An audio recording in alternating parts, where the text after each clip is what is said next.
Hey, it's Sammy for another episode of the IdOMUSIC podcast, and our goal and our mission is to empower and educate musicians and artists worldwide. And on today's episode, we sat down with Greggory Smith, a veteran industry publishing expert, discussing his family's relationship with music, building and maintaining relationships in the music business, and how he's continued supporting songwriters for over 20 plus years.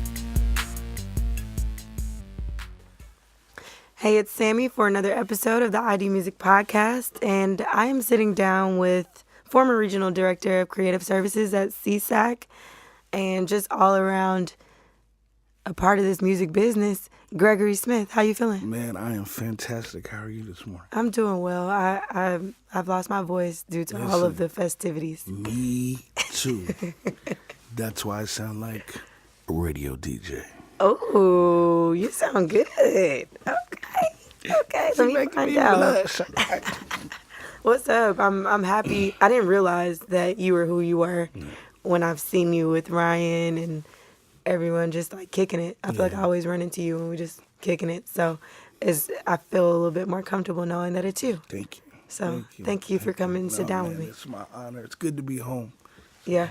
Yeah, this is home for you. Yeah. Talk about your relationship with Patchwerk. Oh, wow. Man, I remember when Patchwerk was a two-room studio up on the top of the hill from here, in the what I like to call the late 1900s, 96, 97. Mm-hmm. I was a recording artist at the time. Really? My brothers and I. And a lot of people know my brother, the 3-time Grammy Award-winning songwriter Greggory Smith. Wow. And so we were an R&B recording group at the time. That's crazy. Can you sing me a little something? Oh man, sweet you know since we've been out. Whatever. You know my voice, but whatever. You was singing in the church choir when you was young, weren't you? But you can check that SoundCloud though. I got the limited edition joints up there. I think I'm joking. I do. For real? Mm-hmm. Oh, I'm gonna check it out just because you said that. So, what is your why and how you decided to help the creative community in music? Because I mean, coming from becoming a recording artist to doing what you were doing at CSAC and so on and so forth, and really, I should say, protecting songwriters. Right. Why? Well, it's interesting, and I'm glad to be able to talk about this. When I'm a military brat, but for those that know me, everybody knows I claim Alabama as home because that's where I went to high school and college. Gotcha. And Where'd you go to college? War Eagle. Okay. Yeah, Auburn, baby. Auburn. We had a rough weekend this weekend, but it's all good. I was just about to say, I didn't know if that was a tough got that spot. spanking, yeah, but it's all good. But what happened is that, my brother and I aspired to be in the music industry. We didn't even know what the music industry was. We just was two country boys from Alabama that wanted to come to the big mecca of Atlanta and make it happen. And so, in the process, my brother was an aspiring songwriter, quote unquote, and we had some success. Shout out to Dallas Austin and the Free World family. Where we were recording artists with Dallas and at Capitol Records. Oh wow! And but after that didn't, pan out the way we wanted it to, JQ continued the songwriting, and he wrote this small record called My Boo, Ghost Town DJs. That ain't so exactly. I'm like, what? Which will revert back to your question. So what happened is that when you don't understand the business, you sometimes get screwed. Yes. And he got a plaque, and he got a couple $100 for the day for writing and singing the song.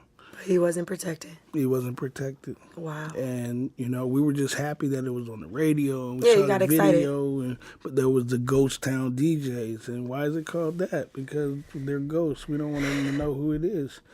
And when we started seeing the people that were involved around us making accolades financially, and we were still on the MARTA, It didn't make sense. Right. Hence the reason I went back to school and started learning the business. Where'd you go back to school? I was working part-time as a counselor, as a peer counselor at the Art Institute of Atlanta, and then I took classes while I was there. Smart. Yeah. What were you taking classes for? Music business. They don't have that course anymore, but it's Right. back in the late 1900s. Yeah. Stop. Stop. So that was my thing, is that I wanted to understand, where did the check come from. I always wanted to know where the check came from, because the artists, they're not really. They just want to make the music. Yeah. Dallas, who's one of my great friends, a great mentors, used to tell us, like, figure out which one you're gonna be. You want to be rich or you want to be famous? Because you can't be both. You have to be one first, and then the other one will fall into play. He said, for me, nobody knew who Dallas Austin was until he did the Unpretty video. But he had worked with Michael Jackson and Madonna and Red Hot Chili Peppers and Monica and everybody. So he was well off, and he didn't care that nobody knew who he was. So I mean, isn't that kind of like what? I mean, unless you're a songwriter or singer-songwriter, right, isn't that kind of what you want to be if you are just the writer? In that climate. Okay. Now, because of social media and what have you, it's all about the look. The show. Yeah. The look. If I don't have the look, then nobody's gonna come and ask me to write songs. That's right. So that was the main reason why. So tell me about your upbringing. You're a military brat? Military brat. I'm the eldest of 5 children. Okay. All of my siblings, in one shape or form or fashion, are in the music industry. Really? I handle more of the business side, and JQ, of course, is the songwriter extraordinaire. I have a set of a brother and sister that are twins. Oh, wow. That are heavy in the gospel field. Well, that's what's up. And then my youngest brother is one of the coldest securities in the game. I bet. Yeah, so we've all done a little something. What are your parents like? Okay, obviously someone's in the military, but excuse me, your parents must love music, or somebody. Yeah, my mom was a singer. Okay. Yeah, that thing could sing. In the church? Yeah, y'all was all in the church, weren't y'all? My dad's a preacher. Yeah. Oh, I already knew. Yeah. I could tell you said gospel, and just the way you speak, and you went into R&B. Oh yeah. That's usually the steps. That's usually it. And as long as I feel like the Lord said make a joyful noise. He didn't say how. Exactly. He just said do it. Exactly. So it was we never did anything that we couldn't take home to our parents. Facts. So because of that, it was good stuff. That's what's up. Yeah. Talk to me about Battery 5 Productions. Whoa. You were a leader of a production group in 2005 called Battery 5 Productions. First, where did you get that information? Don't worry about all that. Yo, that is insane. Tell me about it. I don't know anything about it. Okay, so after the group, I went back and began to teach. And I was teaching for a number of years. And Teaching? I taught choral. I was a music teacher. What? Yeah. And like high school? Middle school. Middle school? Mm-hmm. You got patience. Yeah, very much. Wow. Yeah. My sister just went back to teach choral choral for elementary. Yeah, it's amazing when you can see the talents, and you're doing something that's good for the heart. It wasn't great for the pocket, right? But it was good for the heart, which is sad. Yeah. So I went back to teaching, and then shout out to Brian Michael Cox, who introduced me to my companion, and I fell in love and moved to Houston, Texas, and had a couple kids. And do you have twins? No, thank you, Jesus, no. Because I'm like, you got twins in the family. Yeah, no. It was a 1-2 punch, boy, girl. Oh, good. I'm done. Out the way. Yeah, all the way done. And so while I was living in Houston, my brother called me and said, I think I wrote a record that's going to change the way people listen to music. Mm-hmm. And I said, well, send it to me and let me hear what you got. Mm-hmm. And the song came on, and I was like, I don't know, bro. You like it? I don't know about this one. Mm-hmm. I said, who you think gonna cut it? He was like, they want to give it to Usher. I was like, oh no, he'll never sing this. He was coming off of 8701. That was his transition from the teenager artist to the young man. Mm-hmm. And so this record was never going to work. Like, a good thing I wasn't an A&R at that time, because I wouldn't have had no job. Yeah, it worked. What record was it? Yeah. Oh, yeah? Mm-hmm. Lil Jon? Yeah. Luda? Yeah. Yeah. Yeah. That was a great song. Great record. I was like, what year was that? 2004. Yeah, I was definitely in like elementary, middle school. So, my brother wrote that record, and he said, I promise you, bro. I promise you it's going to change the way. And it did. And I remember being on the charts for a number of weeks, and he called me and said, I told you. And then he said, yo, so I need you to come back to Atlanta. Mm-hmm. And I was like, man, I got a son and a wife. I'm good. Like, I'm good. And then about a couple days later, I got a package, about $10K, and said in a note that said, come home. And so my next thing was that I came back to Atlanta, and I continued to teach for a little while, and in the process, I was back in I wanted to get back into music, but I was, I had a wife, I had a kid, family. I had to take care of those responsibilities. So what had happened is that I started doing this thing called Word Mix, and it was a gospel. What I would do is take preachers' sermons and chop them up and make hip hop tracks against the sermons to make them sound like songs, and then we'd sell them back to the church for a flat rate, and then they'd sell them, and that was it. That's fire. So what happened in that process is that the supply and demand was too much, so I had to find some new producers. So my cousin, Drez the Beatnik, was doing this thing at Apache. This is a whole family thing. Oh, yeah. That's what's up. Drez the Beatnik, which if you were at A3C this weekend, he shut it down with Wu-Tang and the whole crew. Mm-hmm. He was the original beat battle guy in the city. And so he knew I was itching to get back in the game, and he said, just come on the second Tuesday of the month. I know we do the hip-hop battles, but we do a producer battle every second Tuesday. So I would come, and my stature, what I'm doing at 45, I was doing at 26, a cigar and some scotch. And I'd sit on the edge of the stage and listen for about 3 or 4 months.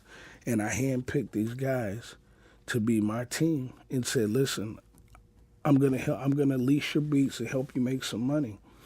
And it went very well. That's what's up. Until my business partner ran away with the biggest check that we had ever seen. So so you've been in the business for some time. Right. Obviously, we're talking about different business ventures, different jobs, a time where you started teaching where you were like, I'm kind of done with that, but you still made your way back in there and, kind of kept going. Right. I guess it's a 2-part question. Okay. One being, how do you deal with bad business? Like in this instance, somebody ran away with the money. I'm a spiritual guy. I just had to put it in God's hands because I had 4 guys that believed in me, and I didn't have a return for them because they had put their hard work and effort into these things. Right. And I didn't know what to do. So what I did is that I went to my brother and said, listen, man, I got these producers. If you could just write to some of their songs, maybe it could help them. And he was like, well, if the music's good, I'll write to it. Right. And at the time, he had just formulated a small songwriting team called The Clutch. And the guys, I went to the guys, told them what happened. And I said, but my brother's a songwriter, so if you guys want to do some tracks, we'll figure it out. and I'll get them placed. So they came back to me 2 days later. It was like, you never told us your brother was J.Q. Smith. And I was like, well, yeah, because you're working with me, not with him. And so they said, well, we want to become a team, like the Clutch, but we need our own name. And that's where Battery 5 happened. Wow. And then from there, we connected with Yellow Wolf. Mm-hmm. And we did Yellow Wolf's first album at Sony. Then that turned into Tricky getting involved with Tricky Stewart. And Tricky wanted a hip-hop element to his very pop urban squad and gave us an opportunity to build and grow. And we were able to work with Yellow Wolf, of course. We worked with Missy Elliott. We worked with... We did the Touch My Body remix with Mariah and Rick Ross. Mm-hmm. And but all good things must come to an end. And why did that come to an end? Because the love of money is the root of all evil. Right. Money's not the root of all evil, the love of it. Right. And so what happened is that some guys were making more money than the others, and there was jealousy and spite and hate. And they got in their own way of their own success. Mm. And so when the group disbanded, I didn't know what I was going to do as far as the job was concerned. And Tricky said, you should probably just hang out here with us. So that's when I transitioned from beat broker to manager. And I served under Mark Stewart for a number of years as his assistant to management. And I went from assistant manager to manager to A&R, and then director of A&R with Red Zone.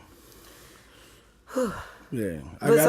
Why do you keep coming? Why did you, at that time when things were like, I mean, aside from being connected to your spiritual and your passion, why would you keep coming back to this business that seems to not really benefit you in certain moments? You know what? Because it's all I know. Like, as a kid, I began playing when I was 4 years old, piano. Oh, really? And can you still play? Yeah. Oh, yeah. I mean, it's like kind of like riding the bike a little bit. Yeah, I definitely still. I still produce on my own time. Oh, that's what's up. But how do you find the time? I make time. Yeah, I make time. Because you love it? I love it. Like, if I was getting paid $5 an hour to do what I do today, I would do it. That's what's up. Yeah. So that was my thing, is that I knew at 7 years old what I wanted to be. I wanted to be an A&R. I wanted to be the guy that picked the songs to make people famous. How did you know that was a thing? Because I read liner notes, my mom's albums, and at the time it was just really a lot of gospel stuff. Yeah. But I always wanted to know who was writing the song, because that's where the money was. So, I started doing that, and grew into it, and that's where I was. So. What did you learn, or how did you learn from working with all of those creators at the time you were working at Battery 5 Productions, and even before that, and after that? Mm-hmm. How did you learn from the people who were around you? I know you mentioned Brian Michael Cox. You have a great relationship with him. Yeah. We talked about Ryan. Right. Ryan Haslam, so on and so forth. I know you're really connected, but I'm just saying, how did you? I'm blessed. I'm blessed because with good people. I tell you that, and I'm hoping we're probably gonna edit this shit. So absolutely. Yeah, but the greatest thing for me, and I keep going back to spirituality because it's so important, because I was around so many successful people, and it was like I would be with them and then bam, they blow up. And it happened several times, whether it was my brother J.Q. Smith, whether it was Esther Dean, who I had a great run with, B. Cox, just so many people. And I used to ask God, like, but why I ain't got my hit? Like, because I'm helping everybody else around me is getting it. But I'm not getting it, and I don't really understand why. And the thing was just I wasn't ready. I wasn't ready here because I was a hothead. I was a hothead. And nobody's going to listen to somebody that can't be a leader. That can't be a leader. Like, I was a boss. I wasn't a leader. When did you realize that? when I left Red Zone the first time, because I went back for a second spin, and that's when I learned how to be a leader. Because Mark Stewart taught me the thing is, the boss tells you what to do, a leader does it with you. Right. Like, I can't ask you to do something that I can't do. Exactly. So that was my big thing. That's a great lesson. Yeah. It's a very great lesson. So Wayne Brady Live, Wayne Brady Inc. I'm talking about Wayne Brady Live. Yeah. How'd you connect with that? So You're like a man of many jobs. I'm blessed. That's I'm blessed. amazing. I think that's why I'm positioned today, because I had a lot of teachers. So with Wayne Brady, after I left Red Zone, Esther Dean was like, "What are you doing?" And I'm like, "I'm trying to find a job." She was like, "Why don't you come to LA?" And I was like, "Because I don't have any money." And she was like, "No, I'll take care of it. Just come through. Come for a week. Whatever you do, don't bring your suit." I said, "Okay." Don't. Yeah, because anybody that knows me, I'm suited and booted. I'd say Don't bring 80% your of the time, don't bring a suit. Just come and chill. Okay. So I went out there with her. We kicked it for a week. The day before I left, she said, "Remember the suit I told you not to bring?" And I said, "Yeah." She said, "Just go ahead and pull it out." I said, "How'd you know I brought it?" She's like, "'Cause you don't listen." So I got cleaned up, and she took me over to Interscope. And at the time, she was hot as fire. She was winning, and she took me in to meet a gentleman by the name of DJ Moormilly, which was Jimmy Iovine's nephew and head of urban for Interscope at the time. And went in and spoke with him, and he said, "Greg Smith, I've heard a lot about you. He said, I heard you left your former company." And I said, "Well, no, I got fired." And he was like, "Never tell anybody that you got fired. You're just moving on to the next thing." And so I became part of the fake work management / A&R for Interscope for about a year and a half. Mm-hmm. And after that was when I met Wayne Brady. And Wayne Brady wanted to do an album. Really? He's a phenomenal singer. I remember from Whose Line. Whose Line, but that boy can sing. Yeah. And so Wayne and I garnered this great relationship, and he was like, "How can you help me?" And I said, "Well, I know Brian Michael Cox and J.Q. Smith, and there were some up-and-coming producers by the name of the Rascals at the time, who are now, all things Ariana Grande and all things. They're phenomenal." And I had to tag the Babyface because JQ had just did Best Thing I Never Had with Kenny, and so we were kind of working out of that camp. And so I became his A&R guy, and it was a work for hire, and I came in and we did the project, and it was amazing. And Wayne said, "I don't want to do the album anymore." And so when that happened, he was like, "What's next for you?" And I said, "I don't know.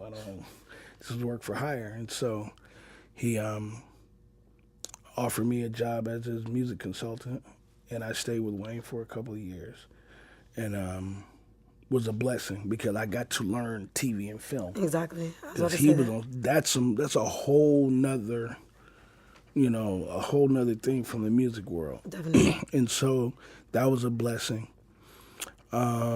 Things were good, life was good, money was good, whips were good, crib was good, everything was good. Except I hadn't seen my children in a couple of years. And so my son, at the age of 12 years old, called me and said, "I think you're an amazing father." He said, "But I think you suck as a dad."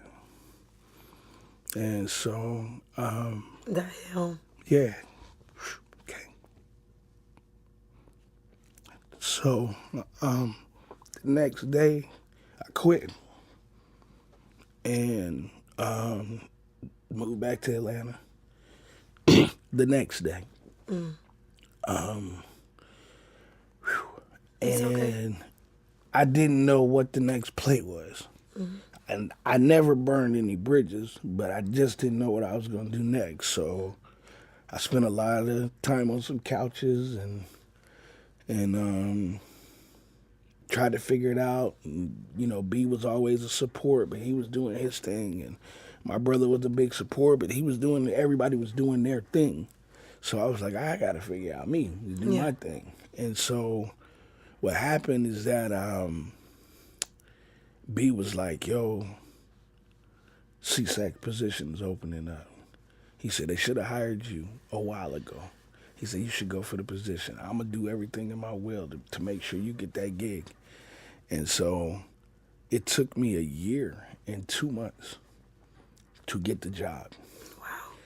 Because what happened It was is such a that process. it was a long process, but CSAC was transitioning from one ownership to another ownership. Yeah. And so all the higher ups were moving out and they were bringing in a new group of people. Before we get into that, can I ask you why that touched you like that again? That's my son. Yeah. That's my, stop, because it's going to happen again. It's okay. I just want to know. That's my guy. Yeah.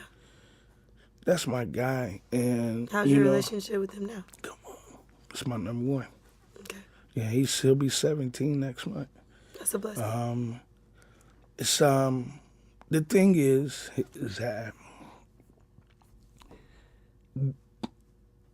I didn't have a father, but my stepdad is who I claim as my father. Like, I know my biological father. I know where he lives. At the age of 45, I've seen him 4 times in my life. And so, but my dad is who raised me. My dad is who taught me to be the man that I am. And so, and I always wanted to make sure that I wasn't my father. And I had a stint where I was. And so when you have a 12-year-old, 11-year-old kid put you in check, that's some real shit.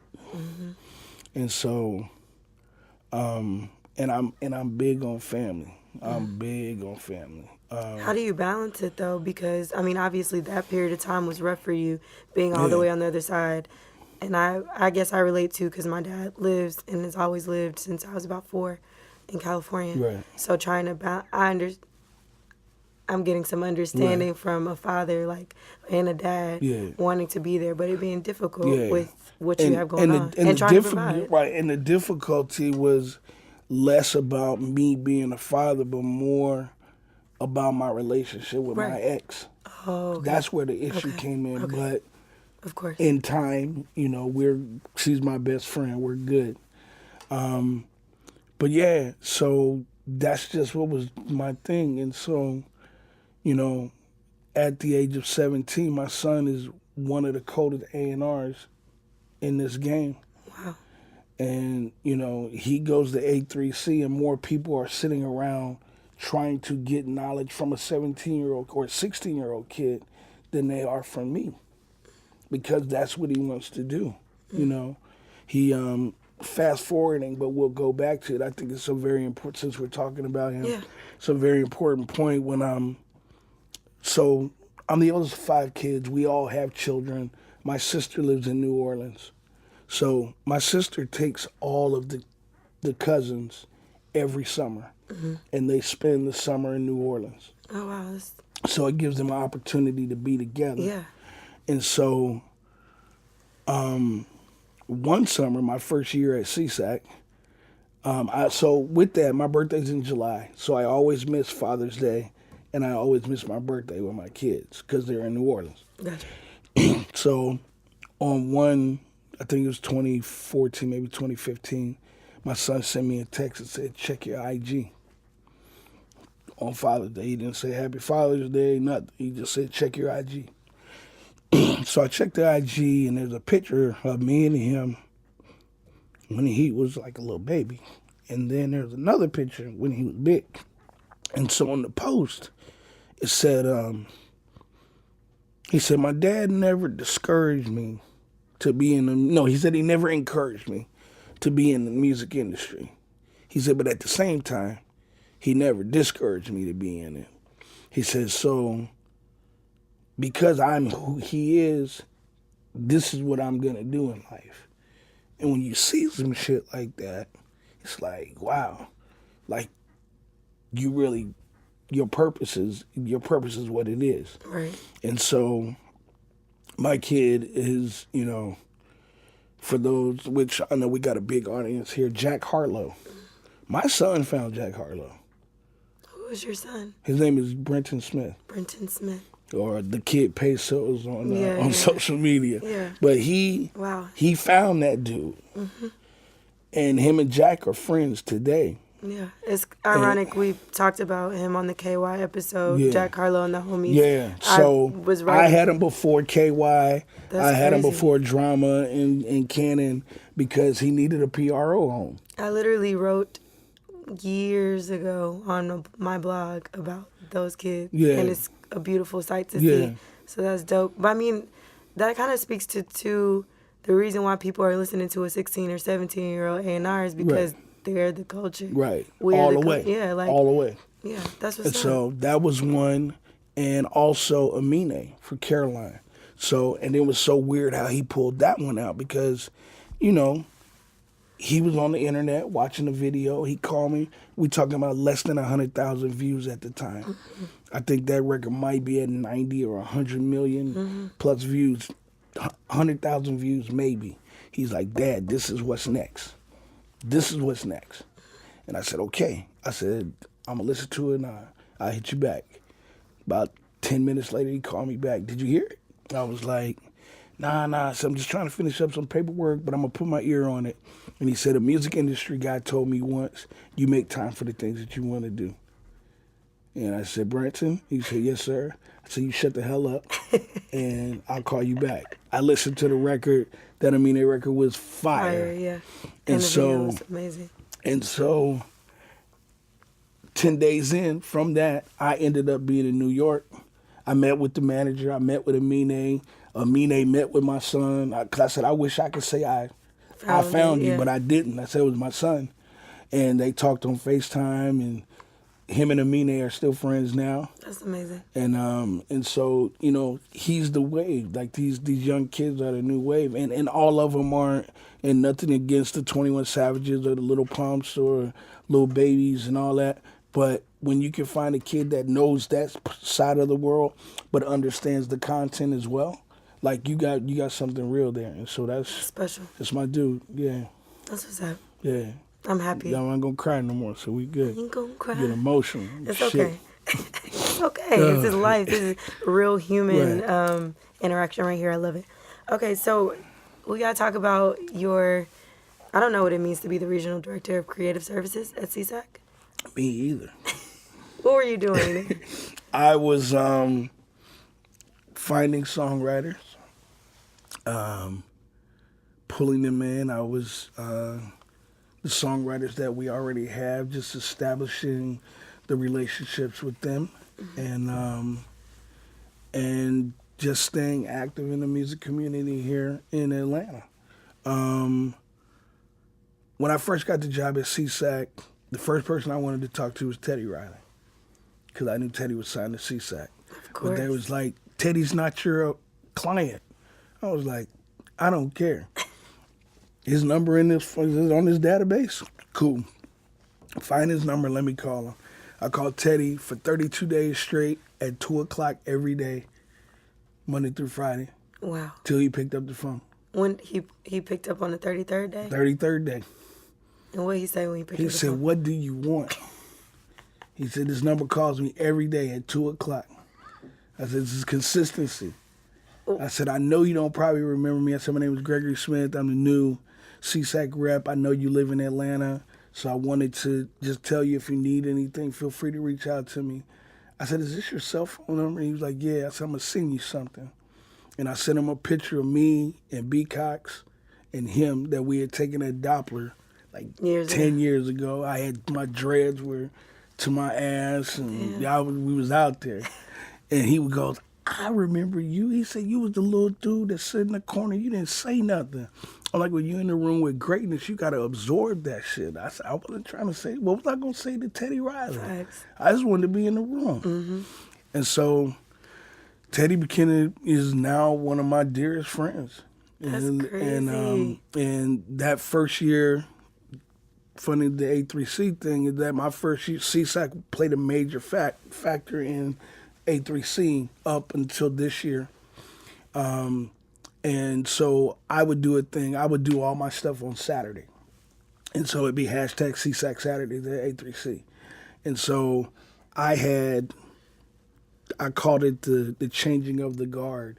And my first panel was London on the track, Brian Michael Cox, and Teddy Riley on the stage at the same That's time. crazy. And it was 3 different time periods of 3 different amazing producers. And once we did that, Teddy and I have been thick as thieves ever since. And What? so You called that man 32 times, 33 times. 33 times. Yeah. Yeah. But now he calls me now. So what's the what could you say to that? Like is it persistence or consistency? It's neither. I was being an ass. Because I wasn't calling on behalf of CSAC. Yeah, you was calling him I'm a fan. Yeah. I got Teddy Riley's phone number. I'm finna use that much. Heck yeah. You know, and so, but we ended up doing a lot of great work together. That's dope. Aside from the CSAC, and aside from being friends, how else have you worked with Teddy? We've done some things with a Prodigy from formerly a Mindless Behavior. We did some things together from that capacity. Mm-hmm. Which I manage a Southern rock band, which we can get into a little bit later. No, we can get into it now. I manage one of the coldest bands in the game. A Southern rock band. Kind of if the Eagles and the Everly Brothers made a kid, that's what I got. And who are they? The name of the group is called the Van Leers. The Van Leers. Yeah. And that's their social media, the Van Leers. The VanLears. LEARS. Oh, ARS. Okay. Yeah. Wow. And so Teddy did some things with them. You got your hands full. Yeah, listen, until I get that milli, I got to, I got to do it. So so we've done, and then Teddy has been just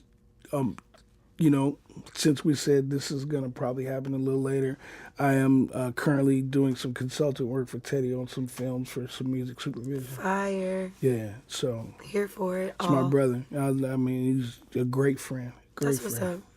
That's what's up. Yeah. Aren't you happy you called him 33 times? Yeah, I am. That's crazy. I love that. I call B. Cox 33 times too, but he don't never pick up his phone. Shout out to B. Cox. Another B. Cox track. Okay, so let me ask you about this Music Modernization Act. Okay. I was about to say monetization, but Modernization Act. I know that you were talking before we got on the podcast off the record about it. I'm not super familiar with it. I've heard of it. Tell us more. Music Modernization Act is just an updated way to be able to pay the songwriters for their works. It's the biggest music law passed since the Copyright Act of 1972. Basically, we're in the age of where there's no monetization, or not no monetization, but minimal monetization of the physical or the mechanical royalty, because you can't buy CDs anymore. Right, of the way we listen. Yeah, we listen to music through streaming. So the Music Modernization Act was a way to help find a way to monetize and get the right monies to the songwriters. Because when streaming first came out and nobody really thought it was going to work, you weren't buying the records. You're really just borrowing them. And so the songwriter was kind of cut out of the pie. Mm-hmm.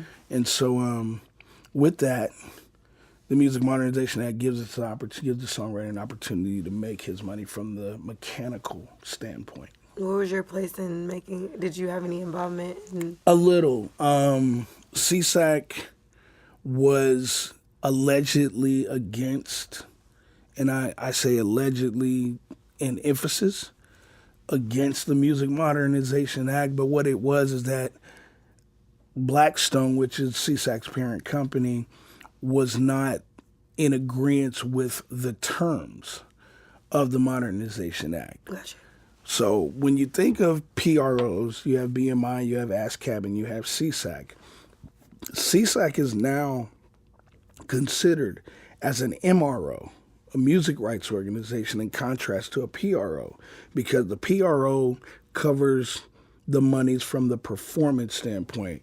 And the performance standpoint meaning anywhere you can hear music, whether it's TV, film, radio, live performances, if you at a basketball game, if you in the elevator, if you at Target, wherever you can hear music is considered the live performance. So that's where the performance rights organization pays out. So about 24 months ago, we were acquired by a company called Blackstone Equity, which is the number 2 financial firm in the world. They wanted to get in the music game. So what they did is that they bought CSAC. Because CSAC is a for-profit where BMI and ASCAP are nonprofit organizations. Right. So with that, they wanted to acquire some other entities of music, and they purchased the Harry Fox Agency, which handles mechanical royalties. They purchased Rumblefish, which handles licensing. And then you had CSAC, which handled the performance rates. So now we're able to collect monies from every aspect, which made it to the music rights organization. Go ahead. No, you're fine. So you left Atlanta, I wanted to say, to go to CSAC, to move to Nashville. Yeah. You actually still live in Nashville right now. I do. But I wanted to ask you to talk about the strong music community that's existing there.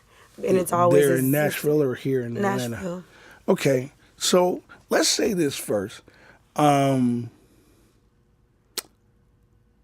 Without saying too much, yeah, I think it was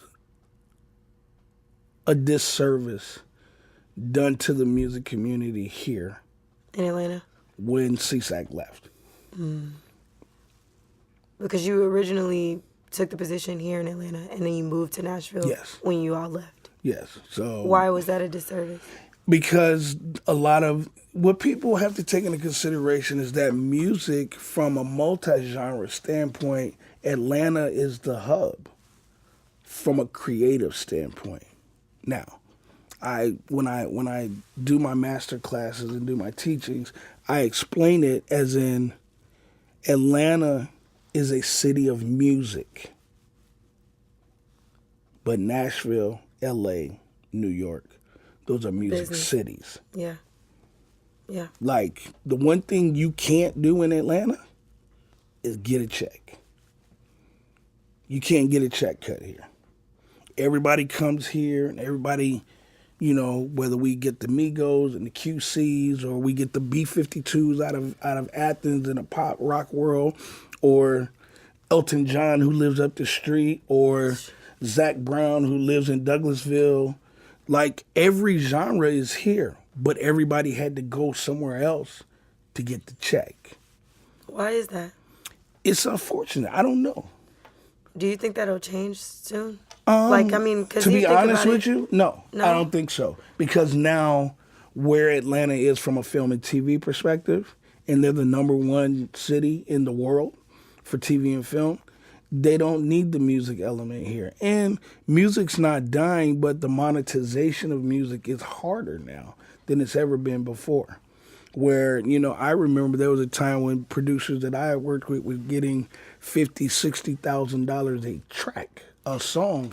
You're lucky to get $50,000, $60,000 for a budget. A budget. Yeah, a whole project. Mm-hmm. And so I think that's a big issue. I think that Atlanta tried to make it a music city, but it just didn't turn that. But it's still the major hub for all things music. I don't know. Like, I'm born and raised here. Right. I left, so I've seen, you know, other music or lack thereof communities, right, like in D.C. And I understand New York has, like, the business. If you want to do press, you go to New York, and so on and so forth. But there was a time where business lived here, and I think that, and there was a time. I agree.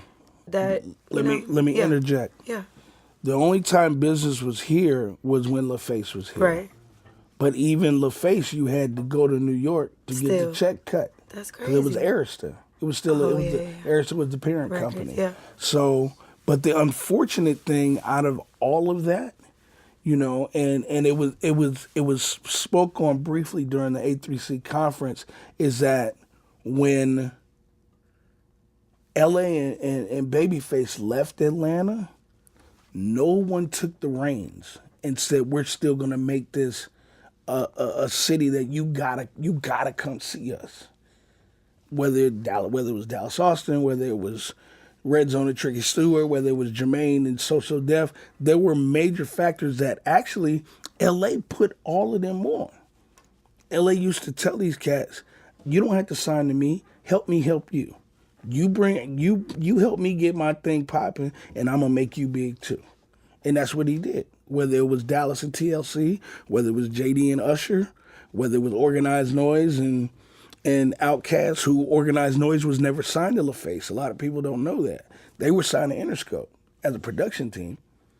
So the thing was is that it just didn't resonate after they left. And if anybody could do it in 2018, it's Coach K. Of course.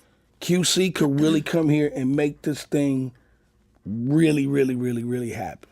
Yeah, I think some things are bubbling, personally, but we'll see. We'll see what happens. Definitely. Only the world may know as it happens. Right. Only God may know Right. when it happens, really. But I wanted to ask you too about because I know you're formerly with CSAC Right. as of literally a couple days ago. But what's next? And yeah, what's next? What's next? Let's just ask Well, what's I mean, I think the one thing is that Atlanta has to understand that if you guys know me and you love me, you know that Atlanta is always home. Mm-hmm. Always. Everything that I've learned about the music industry, I learned from this city, whether it was Tricky Stewart, whether it was Mark Stewart, whether it was The Dream, whether it was LA, Dallas. I learned from all of these guys. And so this will always be home for me. At the same time, I wouldn't call myself LeBron, but at the same time, LeBron had to leave home to learn how to be a leader, and then come back and be even a better person in his career, because Cleveland had never seen a NBA championship. Never. And he never turned his back on Cleveland. What he did is that he went and learned in Miami how to really put it together, put the elements together to be a champion, and then bring the champion element back to the city. Gotcha. So I'll say that. Okay. I've been in Nashville for the last year and a half. It's been a very interesting and learning experience. I've learned so much about the business, about how other genres do business, which makes plenty of sense. I think if we as the urban culture take some of the points from some of these other genres, we'd be in a better space. But I will say that the goal is to get into more of the publishing from an A&R perspective, because my heart has always been with the songwriters and the producers. Absolutely. So I've been blessed to help a lot of people, and I want to continue to do that, whether it's, from a consulting standpoint or in a label house or in a publishing house. So, I'm a free agent, for lack of a better word. But I'm working. I know you already got something under your nose. I already know. So, last question I want to ask, or one of the last questions is, how are we building relationships, or how can you say that your relationships over the years, because about how many years have you been in the music business? Wow. Yeah, let's think about it. I'd say over 20 years. Over 20 years, Let's right? say over 20 years. Yeah, so over 20 years, you met people, you've built these relationships with the likes of Brian Michael Cox to Teddy Riley, really. And that's just on the creative side. The creative side. But you've built these relationships. Talk about how those relationships have put you in place for other opportunities, because what I realized through your story is that you went from this to that to this to that, and it was like, I mean, I don't know your personal Right. what you were going through at the time, Right. but it was always like God had something else in store for Yeah, you, yeah. but also He put people in your life, Yeah. you know, to Yeah. move you to that point. That's funny. There's, you know, it's.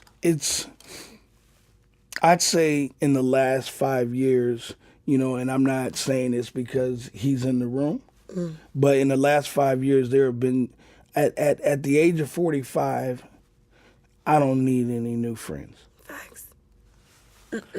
But at the same time, I've attained two very dear friends in the last 5 years, and one of them would be Henny the Business from the production team, The Business, and Ryan Haslam, who have been, when I say support beyond, you know, it's just unbelievable, because it's like, if it wasn't music, that'd still be my guy, you know.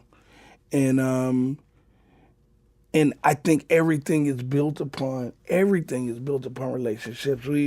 Ryan and I laughed so much today about how we met, because I've been part of the A3C family since day one.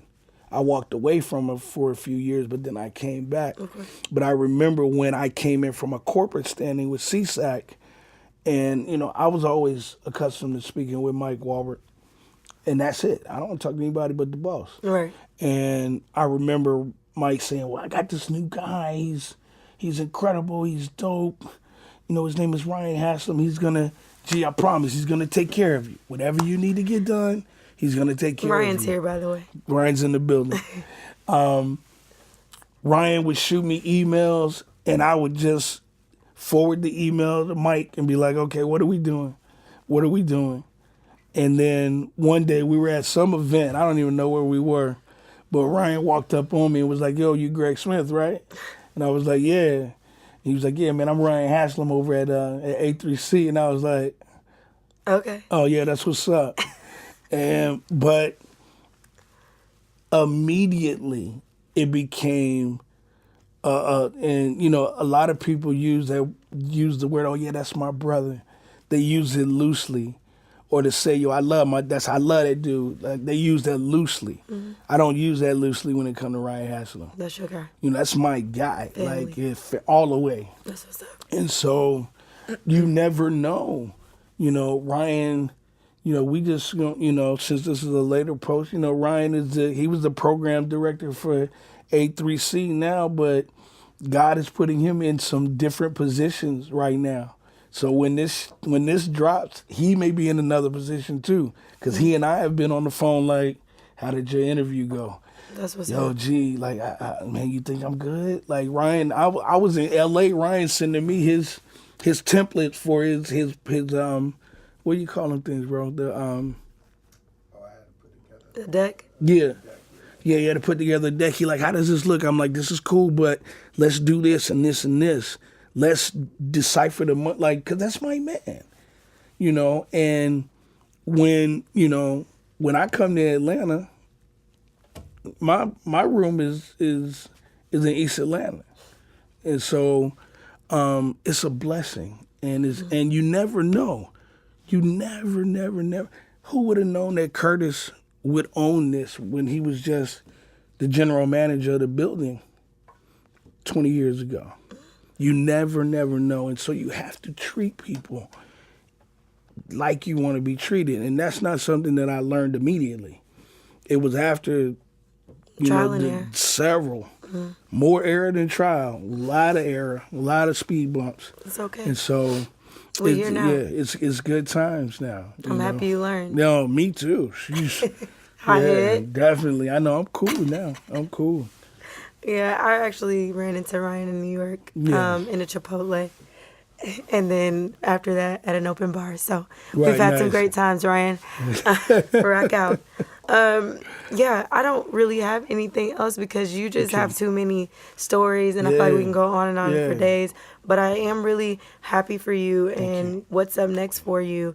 I'm really excited. Yeah. And I hope to come visit you soon. Oh, yeah. Yeah, let's do it. Well, without further ado, tell them where they can find you on social media. Oh man, Greggory Smith. you can find me on social media at FOUR_GS. It's 4GS. It's not 4Gs, but that's I get called that all the time. 4Gs. It's 4_GS. You can reach me there. Don't be afraid to slide in the DM if you got a question or if you got a request. If I can help you, I will. Give me the Absolutely. time. I got you. Well, I'll be sliding in your DM soon. As always, you guys can find me at IDM Podcast, or find this podcast at IDM Podcast on all social media, as well as myself, Sammy Approved. And sorry that my voice sounds like this, but A3C was lit. It was. Turn up.